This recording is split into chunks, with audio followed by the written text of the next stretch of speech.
yo en vosotros, como el pámpano no puede llevar fruto por sí mismo, si no permanece en la vid, así tampoco vosotros, si no permanecéis en mí. Yo soy la vid, vosotros los pámpanos, el que permanece en mí y yo en él, este lleva mucho fruto, porque separados de mí, ¿qué? Nada podéis. ¿Cuál es la segunda exigencia, hermanos? Llevar fruto. Ahora, ¿qué es llevar fruto? Nos escuchan muy bien. Primero, llevar fruto de alguna forma no tiene que ver con un ejercicio humano. Es importante ver esto. Si es un error total, imponer la carga de que tú cambies ciertas cosas en tu vida para poder ser un discípulo. Eso no se puede, hermanos. Bueno, lo puede ser, pero eso no lo va a hacer un discípulo.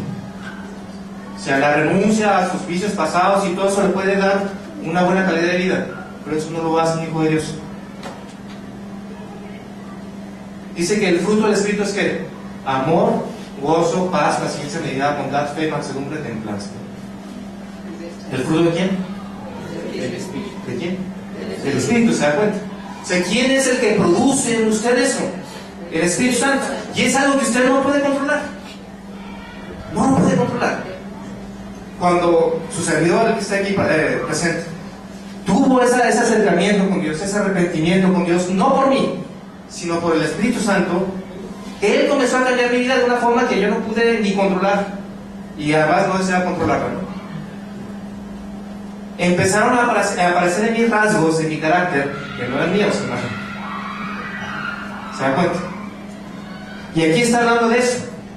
Dice que Él es el pámpano, Él es la vid verdadera y nosotros somos la uva propiamente. Y nosotros estamos unidos al pámpano. ¿Qué es esa fuerza que nos une a la vid? El Espíritu Santo. Si usted no tiene el Espíritu Santo, por más que intente cambiar su vida, ese fruto no es en Dios. Y ese fruto va a ser ¿qué? Desechado.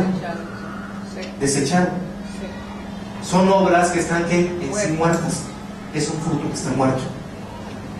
Un fruto humano. Y es muy importante que usted vea eso, hermanos. Todos los hijos del reino llevan fruto. Todos, en mayor o en menor medida. Todos los hijos del reino llevan fruto. Y es donde nosotros individualmente nos tendríamos que examinar. El Espíritu da testimonio a mi espíritu de que soy hijo de Dios. El Espíritu, no el pastor, no su servidor, no los demás. El Espíritu me da testimonio a mí mismo que soy hijo de Dios.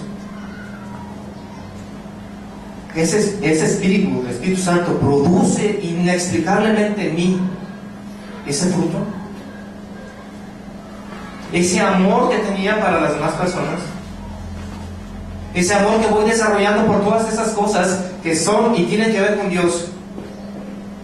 Porque un cristiano radical, hermanos, no es aquel que se para y dice, hermanos, con una camiseta soy radical y dice, hermanos, hay que hacer esto, o no hay que hacer esto, o usted hace que hacer esto, o vistas de esa manera. No, hermanos, un hermano radical, un cristiano radical tiene que ver con el amor. Es aquel que puede poner la mejilla una vez y otra vez para la gloria de ¿quién? De Dios. Es aquel hermano que a pesar de las pruebas, que en este mundo hay muchas, mantiene ¿qué? El gozo. Es aquel que además de todo, ¿qué hace? Permanece. Y esa permanencia es ¿quién? En el Espíritu. Un cristiano radical tiene que ver con aquel gozo incircunstancial por encima de todas las cosas. Esa paciencia, esa bondad, esa benignidad. Eso es un cristiano radical. No es aquel que toma un fusil para ir a evangelizar con las balas, hermano. O que se erige en un templo de santidad, de autosantidad y autodeterminación que tiene que ver con la moral. Pues. No, hermanos. No es así un cristiano radical. Un cristiano es aquel que tiene vida abundante a través del Espíritu. Usted lleva ese fruto. Llevamos ese fruto, hermanos.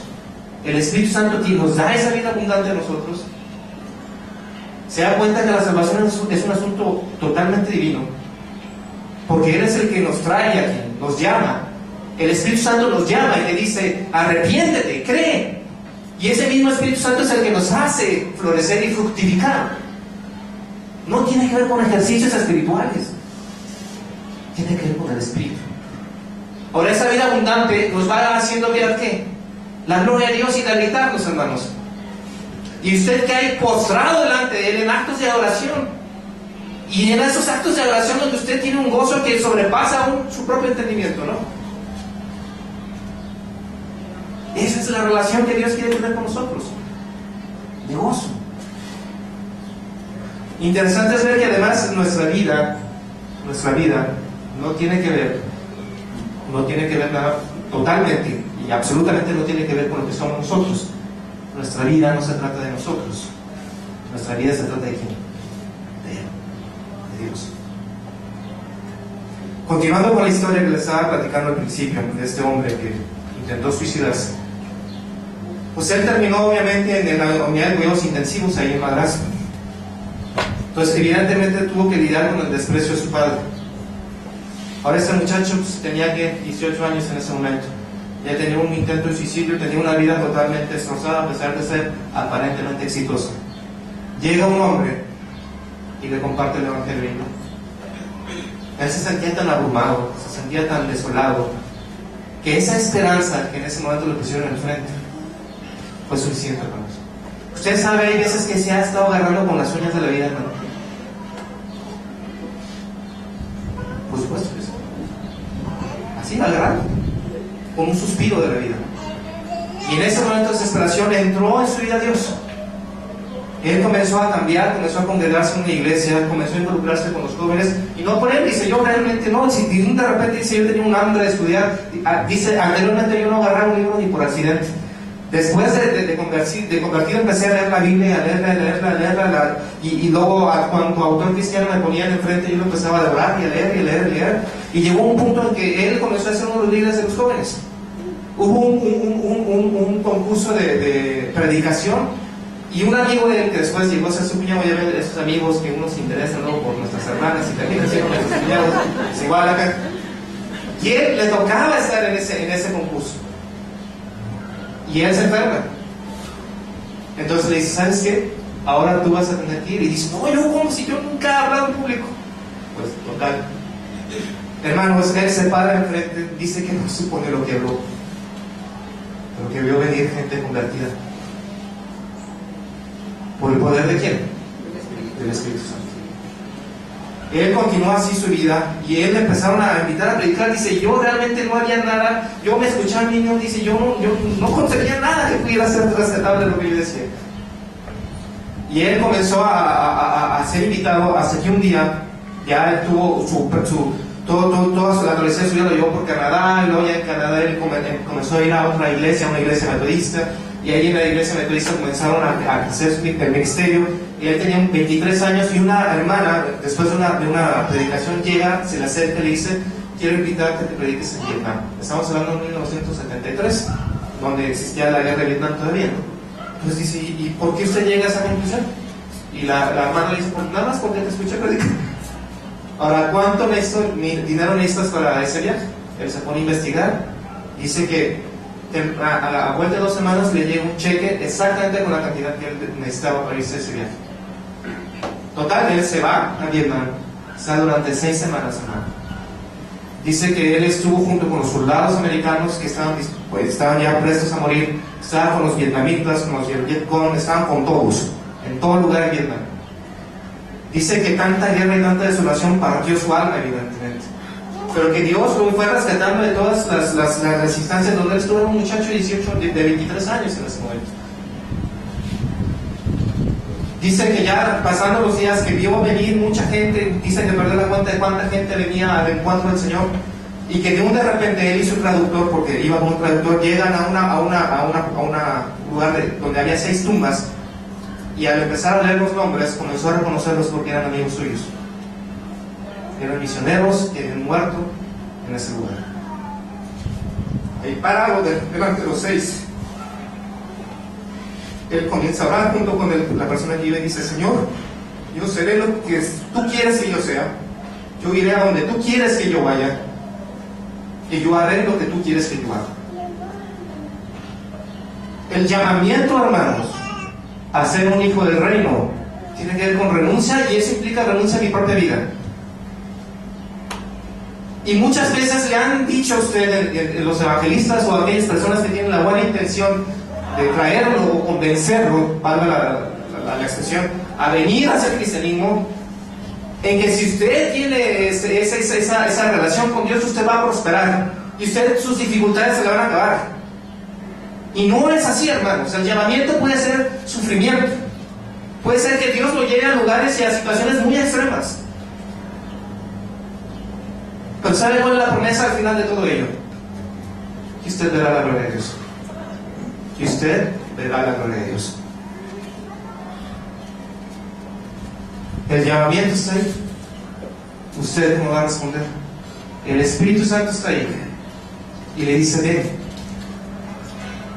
¿Usted cómo va a responder? ¿Cómo vamos a responder nosotros a ese llamamiento? ¿Con renuncia? ¿Creyendo? ¿Llevando fruto? ¿Cómo respondemos?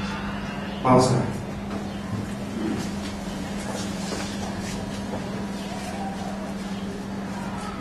Señor, te damos tantas gracias por tu amor. Te doy tantas gracias porque ¿qué has visto en mí, Señor, sino solo pecado y maldad? Te doy gracias porque finalmente el único bueno eres tú, Señor. Te doy gracias porque en tu Espíritu, Señor, me has convencido del hecho de que yo finalmente no puedo hacer nada para agradarte a ti. Yo te suplico, Señor, te suplico que tu corazón toque, tu Espíritu toque los corazones de los presentes, Señor. Que tú los llames, Señor. Que tú los salves, Señor.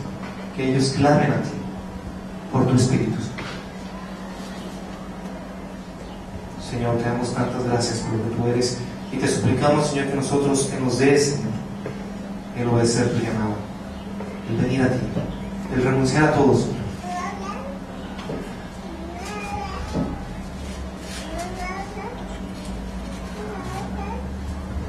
Si finalmente, en esta tarde, escuchas el llamado del Espíritu Santo, escuchas esa voz que te dice: ven a mí. Si tú estás cargado y cansado y finalmente quieres ver la gloria de Dios, arrepiéntete, cree en la persona de Jesús, dile: Señor, sálvame, sálvame.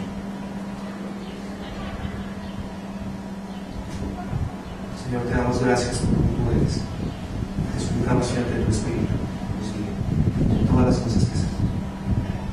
Damos gracias por tu amor y tu corazón. En el nombre de Jesús.